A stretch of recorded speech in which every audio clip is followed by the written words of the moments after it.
Bonjour à tous. Aujourd'hui sur La Ruche Média, je reçois le grand Isaac de Boncolé. Je suis vraiment très contente de vous recevoir aujourd'hui sur La Ruche. C'est un plaisir d'être là. Merci. Merci pour l'invitation. Vraiment ravie parce que vous venez pour un film, vous avez une carrière, bon voilà, hein, vous allez voir sur les réseaux, vous allez voir sur Internet, la carrière est longue comme le bras. Mais là, il y a un film qui vient ajouter du sel à cette belle carrière qui s'appelle Muganga, le médecin qui soigne, Vous incarnez ce médecin, le docteur Denis Mukwege. Mukwege, qui est le médecin peut-être le plus primé, décoré, sur un sujet que finalement on ne connaît pas très bien. Donc c'est assez étonnant, cette dichotomie. C'est un film politique, non? Oui, c'est pour ça que la fiction permet de diffuser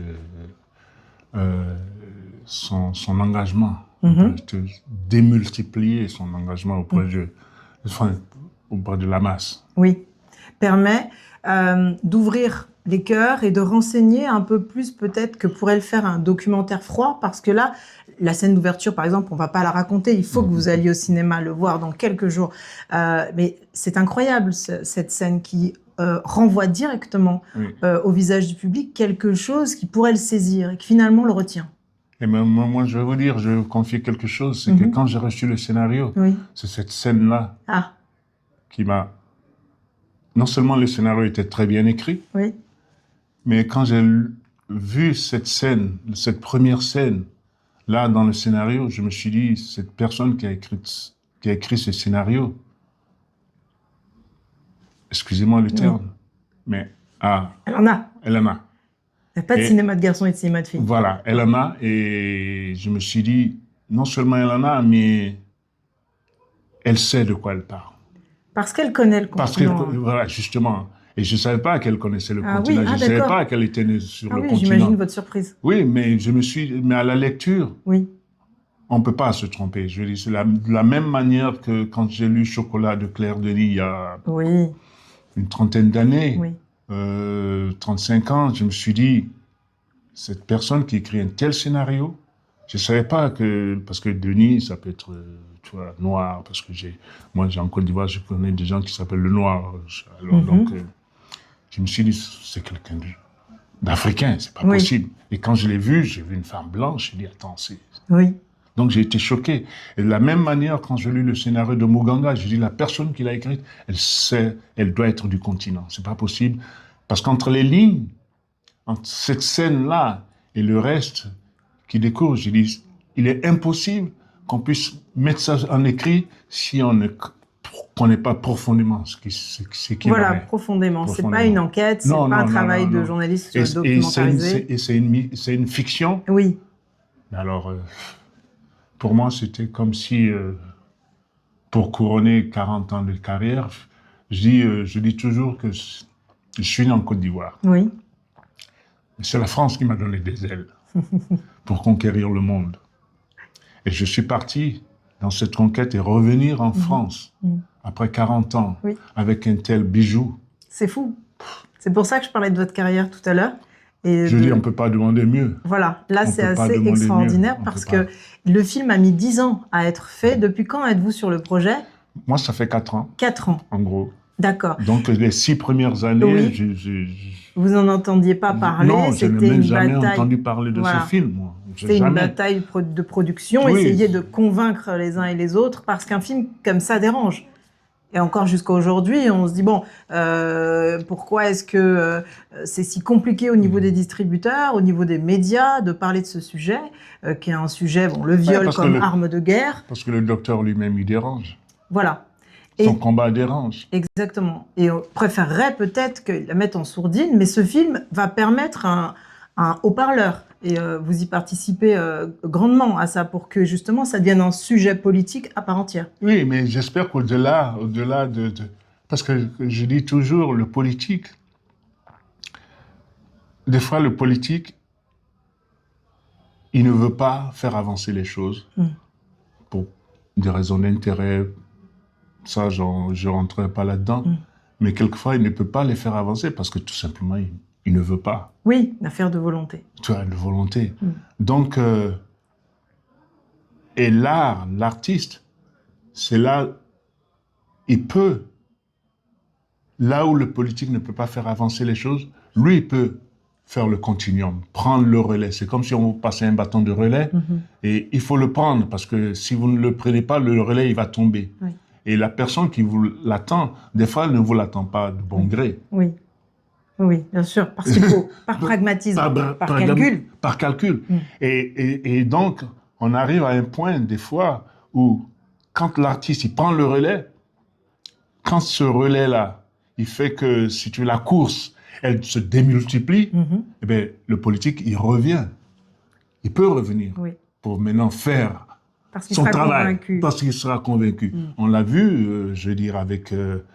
c'est un exemple que je prends, mais il y a plein d'exemples comme ça dans le monde, avec le film Blood Diamond. Oui, bien sûr, bien sûr. À un moment donné, je veux dire, les gens, ils mouraient, le diamant du sang, et quand après ça a pris, ben, il y a eu la traçabilité des lois qui ont été faites sur la traçabilité du diamant. Exactement. Indigène avait produit la même chose à l'époque. Et donc, on peut faire la même chose avec ce film.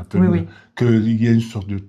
Après, ce véhicule, quand il sera expandu et qu'il reviendra sur les politiques, ils peuvent faire des traçabilités sur le coltan pour que ces femmes-là, elles ne soient plus violées pour ça. Pour ça. C'est pour ça qu'elles sont violées. C'est pour ça, parce qu'on les déplace pour qu'on puisse les exploiter.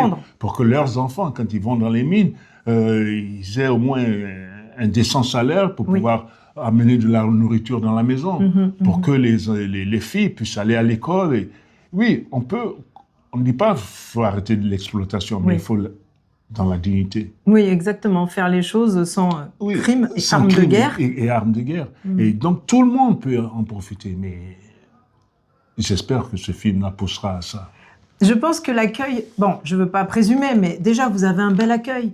On se rend compte que finalement, ceux qui disaient parmi les financiers ou les distributeurs, ça ne peut pas plaire, les Français ou les gens, le monde n'est pas prêt à accueillir cette violence. Oui, mais parce que depuis plusieurs années, aussi bien les hommes politiques que les grands financiers ou les grands groupes financiers veulent nous infantiliser.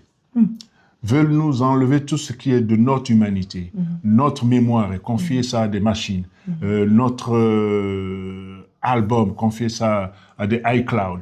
Donc, si tu veux, on veut faire en sorte que l'être humain, il se déshumanise. Et il consomme. Et il consomme à l'aveuglette, sans raisonner.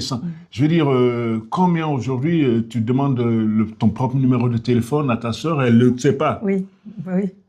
La mémoire du téléphone s'en charge. Voilà, s'en charge. Donc, on confie, on délègue. Tout ce qui est de notre humanité, on le délègue aux machines. Et ça sert à certains groupes, parce qu'ils s'enrichissent, parce que c'est là qu'ils... Et il est important qu'on se réhumanise. À travers... Oui, il est important. Et quand je vois les gens qui sortent de ce film, que ce soit des gens de 18 ans ou de 70 ans... la réaction est la même. La réaction est la même. Donc, faisons confiance au public. Oui. Ne décidons pas pour à leur place. Ils sont intelligents, le public est intelligent. Ne continuons pas à essayer de les abêtir. De leur dire quoi penser. Oui, quoi penser, parce qu'à force, ils croiront qu'ils ne peuvent plus penser. Exactement. Et c'est ça qui est intéressant avec le film de Marie-Hélène Roux, c'est qu'elle dit bien, elle n'a pas voulu faire un biopic, vous ne retracez pas la vie du docteur du début à la fin, mais c'est un moment clé. Et ça a été 10 ans de création et il arrive aujourd'hui. Que pensez-vous de cette date? Moi, j'ai le sentiment qu'après MeToo, après un public peut-être plus renseigné, il tombe bien. Ça a mis du temps, mais peut-être qu'il y a 5 ans, en plein Covid, ou je sais pas, ça se serait pas passé de la même manière. Exactement. C'est pour ça que j'ai dit à Marie-Hélène, je veux dire, quand plein de grands festivals l'ont refusé. Oui, attends ton tour. C'est pas grave. C'est pas grave. J'ai dit à Marie-Hélène, non, parce que toi, tu veux quelque chose pour cette chose-là qui n'est pas bonne pour la chose, ou qui ne sera pas bonne pour la chose, in fine. Donc, non, on l'a fait avec notre âme. Ce film-là, tu as mis 10 ans à essayer de le construire. Continue à croire à cette étoile, parce qu'il est plus fort que toi. Parce que nous, quand on a été au Gabon, avant de commencer le tournage, on est allé au village. On a passé la nuit au village. Et au village, Les gens nous ont dit, j'ai dit, on a assisté à des cérémonies, et il fallait passer par là. Oui, exactement. Le sujet est très fort. Il a convoqué qui vous étiez. Vous étiez déjà au courant de la situation parce que vous êtes africain et renseigné.